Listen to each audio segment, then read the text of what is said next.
Comme vous le savez, dans l'aviation, on aime dire « on entend ce que l'on attend ». Et ces dernières 24 heures ont été extrêmement intéressantes sur le dossier de l'éventuelle commande ou annulation des F-35 portugais.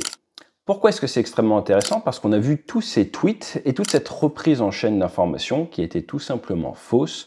On vous a parlé de l'annulation de la commande des F-35 portugais. Après environ 15 jours de buzz autour de la présence ou non d'un kill switch sur l'avion de 5e génération, le F-35, fait que de nombreuses personnes ont cru, ça y est, c'est le début de la chute des dominos pour le complexe militaro-industriel F-35, et d'autres annulations vont forcément suivre car les Portugais ont annulé leur contrat. Alors c'est pas aussi simple que ça, pour des raisons très simples. Les Portugais n'ont tout simplement jamais fait de commande de F-35. Alors il y avait une intention de commande, un secret un petit peu de polichinelle.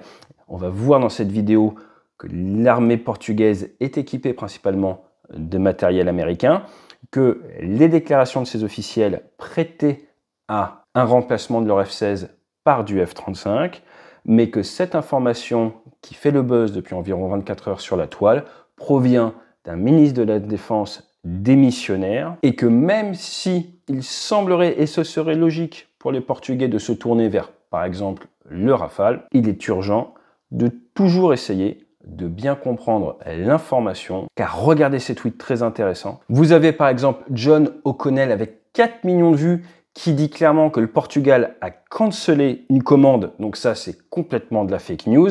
Mais moi, celle que je préfère, c'est Special Situation, qui, citant un article de The Avionist qui lui s'exprime de manière professionnelle sur le sujet, dit que les Portugais laissent tomber les plans d'achat du F-35.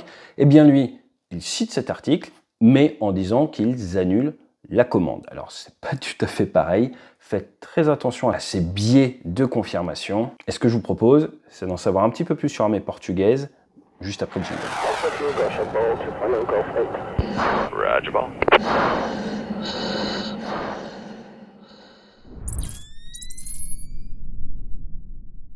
Alors l'armée portugaise a été créée en 1952 et elle est toute petite. Et je dis pas ça de manière méchante.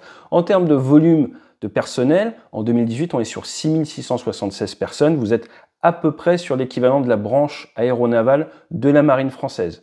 Ils ont environ une centaine d'aéronefs, quelques planeurs, quelques drones et du matériel, principalement américain. Il leur reste 28 F-16 MLU. Alors ce qu'il faut savoir, c'est qu'ils ont reçu leur F-16 en 2 grandes vagues. La première vague, c'était en 1994 avec le projet Peace Atlantis 1, où ils ont récupéré 20 F-16 de première génération A et B, A monoplace, B biplace, qui étaient en fait des surplus américains. Et en 99, Peace Atlantis 2, ils en ont reçu 25, dont des MLU, et ils ont fait de l'augmentation du passage en version l'équivalent Block 50, ce qui est bien mais pas top si vous voulez, milieu de gamme en termes de version pour les F-16, en remplacement des A7 Corsair. À côté de ça, ils ont 4 C-130, ils ont plusieurs P-3, pour la patrouille maritime. Ils ont des Epsilon, des TB-30, ils ont quelques Chipmunk, et sinon c'est du matériel comme du CASA 295 MPA, donc pour tout ce qui est PATMAR, patrouille maritime, du transport, quelques Falcon 50 et même un Falcon 900 pour les évacuations sanitaires. Mais pourquoi autant d'aéronefs de patrouille maritime?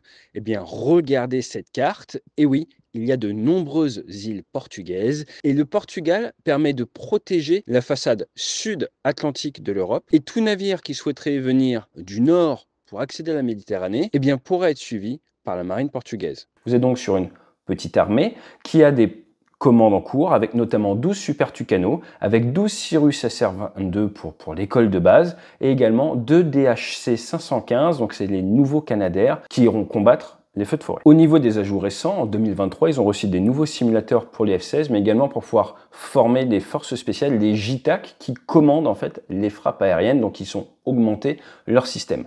À noter, les pilotes portugais, à votre avis, où est-ce qu'ils sont formés? Aux États-Unis, dans le sud des États-Unis, à Wichita Falls, au Texas. Alors, petit point remarquable quand même sur les Portugais, c'est qu'en 1709, ils auraient fait voler un ballon. Certains disent que ça serait le tout premier vol habité. Je vous rappelle que l'autre version, on est sur le 1er décembre 1783, le premier vol avec un ballon à hydrogène. C'était aux Tuileries et il y a d'ailleurs eu un joli clin d'œil lors des JO. Alors maintenant, qu'en est-il du remplacement? Déjà, si vous avez fait un peu de maths, vous avez vite vu qu'ils avaient 40 F-16. Sur ces 40 F-16, 12 ont été vendus à la Roumanie récemment. Il en reste donc 28. Et tout le monde sait qu'ils vont devoir être remplacés. En 2019, le ministre des Armées portugais disait qu'il serait remplacé par un avion de 5e génération. Forcément, tout le monde a pensé au F-35. Il n'y a pas d'autres avions de 5e génération en Occident. Après, derrière, en novembre 2023 et en avril 2024, le général Alves a refait des annonces de son côté en disant justement que ça allait normalement aller vers du F-35.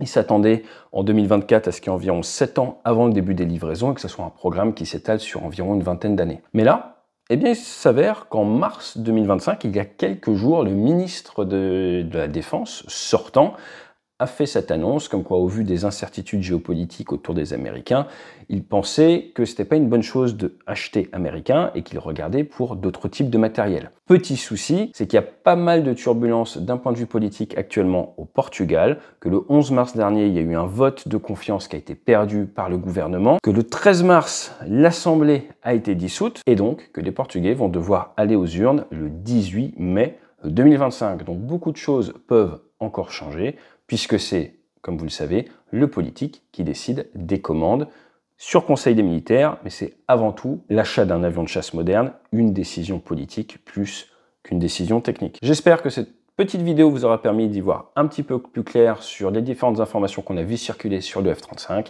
En résumé, non, il n'y a pas eu d'annulation de commande de la part des Portugais du F-35 pour une raison très simple, ils n'ont jamais signé de commande. Et vous ne pouvez donc pas faire un parallèle entre le cas du Portugal, le cas par exemple de la Belgique, le cas des Suisses, le cas du Canada, où il y a eu signature de commande. Et pour ce qui est des avions qui pourraient intéresser les Portugais, là, eh bien, tout est ouvert, j'ai envie de vous dire. À noter qu'à l'heure actuelle, Dassault dispose de 220 avions sur son carnet de commandes, ça c'est les chiffres au 31 décembre 2024.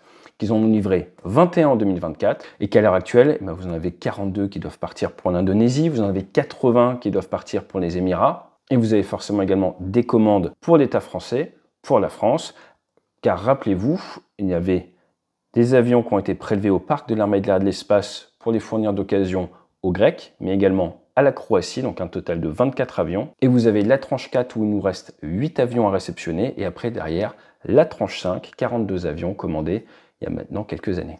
Autre point de ne pas oublier quand on parle du programme F-35, c'est qu'encore à l'heure actuelle, il y a des partenariats industriels de 3 rangs différents. Le premier rang étant avec les Britanniques, le deuxième rang avec l'Italie, les Pays-Bas, troisième rang Canada, Australie, Norvège. Même si les choses bougent quand même pas mal en ce moment autour de tout ça, il faut avoir conscience que les répercussions, quand on commence à vouloir changer d'avion de combat, vont bien au-delà juste de l'avion qui est sur le parking.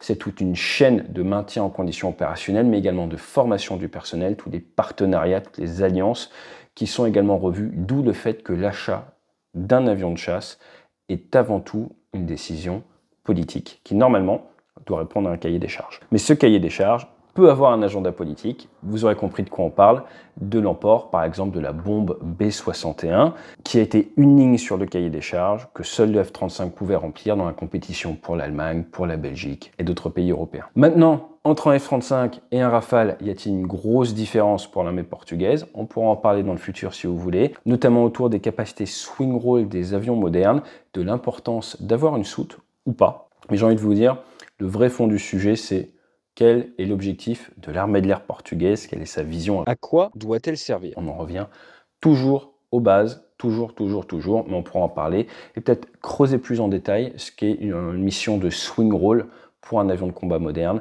D'ailleurs, on vous prépare une petite vidéo sur Mirage 2000D pour la semaine prochaine. N'hésitez pas à regarder, on rentrera un petit peu plus dans le swing roll. Et si ça vous intéresse, dites-le moi en commentaire, on fera une vidéo dédiée. Manquez pas, demain, une vidéo sur la chaîne où nous allons parler de l'abordage de la collision en vol entre deux Mirage 2000, le tout en meeting aérien. Allez, je vous dis à très vite sur la chaîne, pourquoi pas dans votre entreprise en conférence. Sur le site web, vous verrez des informations sur une nouvelle conférence, Le Nouveau Monde. Mais si vous avez une journée sécurité ou vous souhaitez un petit peu mieux comprendre tout ce qui se passe autour de nous en ce moment, n'hésitez pas à contacter Laurence. Il y a nos LinkedIn juste en dessous. Allez, fly safe. Cancel what? Cancel the order. You don't need it. I make new enemies every day. It's called business. Thank you, gentlemen, for stopping by. Have a lovely day.